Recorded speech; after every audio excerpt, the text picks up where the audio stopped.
Hello, good morning student. Class 6 chapter 3 आरंभिक नगर के बारे में पढ़ेंगे हम।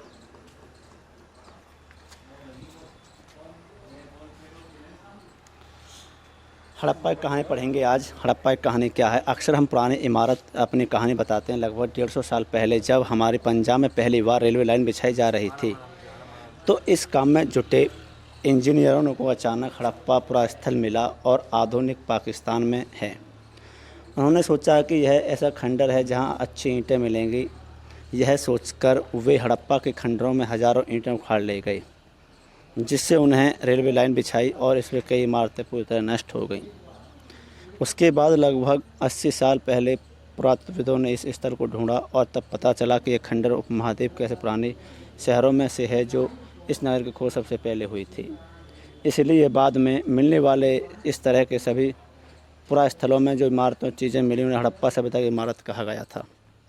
इन शहरों का निर्माण लगभग 4700 साल पहले हुआ था। इन नगरों की विशेषता क्या थी? इन नगरों में से कई दो या दो से ज़्यादा हिस्सों में विभाजित किया गया था। प्राय पश्चिमी भाग छोटा था लेकिन ऊंचाई पर बना था और पूर्वी हिस्सा बड़ा था, लेकिन यह निचले इलाके में था। ऊंचाई वाले भागों को पुरातत्वविदों ने नगर दुर्ग कहा और निचले हिस्सों को निचला नगर कहा। दोनों हिस्सों की 4 दीवारें पक्की ईंटों की बनाई जाती थीं। इसकी ईंटें इतनी अच्छी पकी थीं कि हज़ारों सालों बाद आज तक उनकी दीवारें खड़ी रहीं। दीवार बनाने के लिए ईंटों की चिनाई इस तरह करते थे कि दीवारें खूब मजबूत रहे। कुछ नगरों के नगर दुर्ग में कुछ खास इमारतें बनाई गई थीं। मिसाल के तौर पर मोहनजोदाड़ो में का खास तालाब बनाया गया था, जिसे पुरातत्वविदों ने महान स्नानागार कहा है। इस तालाब को बनाने में ईंट और प्लास्टर का इस्तेमाल किया गया था। इसमें पानी का रिसाव रोकने के लिए प्लास्टर के ऊपर चारकोल की परत चढ़ाई गई थी। इस सरोवर में 2 तरफ से उतरने के लिए सीढ़ियाँ बनाई गई थीं और चारों ओर कमरे बनाए गए थे। नमस्ते। इसमें भरने के लिए पानी कुएं में निकाला जाता था। उपयोग के बाद इसे खाली कर दिया जाता था। यहाँ नागरिक विशेष अवसरों पर स्नान किया करते थे। कालीबंगा और लोथल जैसे अन्य नगरों में अग्निकुंड मिले हैं जहाँ यज्ञ किए जाते हैं। हड़प्पा, मोहनजोदाड़ो और लोथल जैसे कुछ नगरों में बड़े भूगृह मिले हैं। भवन, नाले और सड़क। इन नगरों के घर आमतौर पर 1 या 2 मंजिल होते थे। घर के आंगन के चारों ओर कमरे बनाए जाते थे। अधिकांश घरों में एक अलग अलग स्नानघर होता है, जो कुछ घरों में भी होते थे। कई नगरों में ढके हुए नाले थे। इन्हें सावधानी से सीधी लाइन में बनाया जाता था। हर नाले में हल्की ढलान होती थी ताकि पानी आसानी से बह सके। अक्सर घरों की नालियों को सड़कों को नालियों से जोड़ दिया जाता था, जो बाद में बड़े नालों में मिल जाती थी। नालों में ढके होने के कारण इस जगह जगह पर मेन हॉल बनाए गए थे, जिनके जरिए इनकी देखभाल और सफाई की जा सके। घर, नाले और सड़कों का निर्माण योजनाबद्ध तरीके से सही साथ किया जाता था। उसके बाद देखेंगे नगरीय जीवन। हड़प्पा के नगरों में बड़ी हलचल रहा करते थे होगी। यहाँ पर ऐसे लोग रहते होंगे जहाँ संभव है कि ये शासक लोगों को भेज दूर दूर से धातु, बहुमूल्य पत्थर और अन्य उपयोगी चीज़ें मंगवाते थे। यहाँ के लोग, जो शासक लोग, जो खूबसूरत मनमोहक सोने से बने आभूषण जैसे चीज़ें को अपने पास रखते होंगे। इन नगरों में लिपिक भी होते होंगे जो मोहरें पर तो लिखते ही थे और शायद अन्य चीज़ों पर भी लिखते होंगे जो बच नहीं पाई थी। इसके अलावा नगरों में शिल्पकार स्त्री पुरुष भी रहते थे जो अपने घरों में किसी उद्योग स्तर पर पूरी तरह से चीज़ें बनाते थे। लोग अपनी लंबी यात्राएं भी करते थे, वहाँ से उपयोगी वस्तुएं लाते थे और साथ ही लाते थे सतुर की किस्म कहानियाँ मिट्टी से बने खिलौने मिले हैं। इनसे बच्चे खेलते होंगे। नगर और नए शिल्प तो हम देखेंगे इसमें सोने चांदी जैसी वस्तुओं से बनाई गई थी। तांबे के कांसे में औजार, हथियार, गहने, बर्तन बनाए जाते थे। सोने चांदी से गहने और बर्तन बनाए जाते होंगे।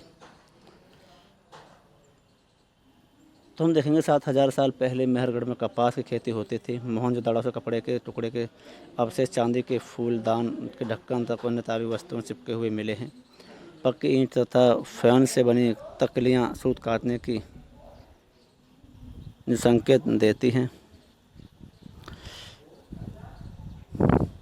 फेंस क्या होता है? पत्थर और संग प्राकृतिक तौर पर पाए जाते हैं, लेकिन फेंस को कृत्रिम रूप से तैयार किया जाता था। बालू या स्फटिक पत्थरों के चूर्ण को गोंद में मिलाकर उनसे बनाए जाते थे। इसके बाद उन वस्तुओं पर चिकनी परत चढ़ाए जाते थे। इन चिकनी परत के रंग या नीले या हल्के समुद्री गहरे होते थे।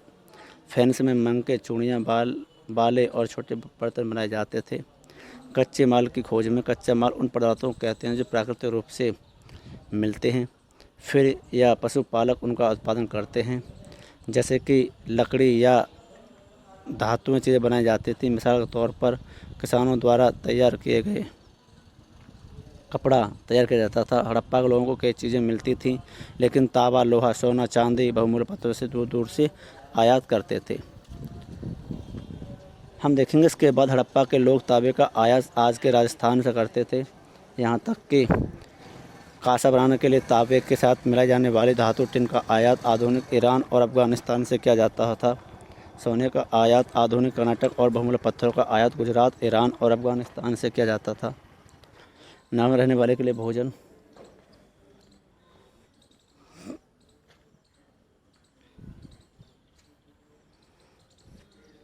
उसके लिए ज़मीन की जुताई के लिए हल का प्रयोग करने की नई बात थी। हड़प्पा काल के हल को तो नहीं बचा पाए क्योंकि वे लकड़ी के बनाए गए जाते थे, लेकिन आकार के खिलौने मिले हैं। इस क्षेत्र में बारिश कम होती थी। इस सिंचाई के लिए लोगों ने तरीके अपनाए होंगे। पानी संचय किया जाता होगा। जरूरत पड़ने पर उन लोगों सिंचाई की जाती रही होगी। हड़प्पा के लोग गाय, भैंस, बकरा और बकरियाँ पालते थे। बस्तियों के आसपास तालाब और चारागाह होते थे। सूखे महीनों में बेसिन झुंडों का चारा पानी तलाश में दूर दूर तक वे ले जाया करते थे। बेर जैसे फलों का इकट्ठा करते थे, मछलियाँ पकड़ते थे, हिरनी से जानवरों का शिकार भी करते थे। गुजरात में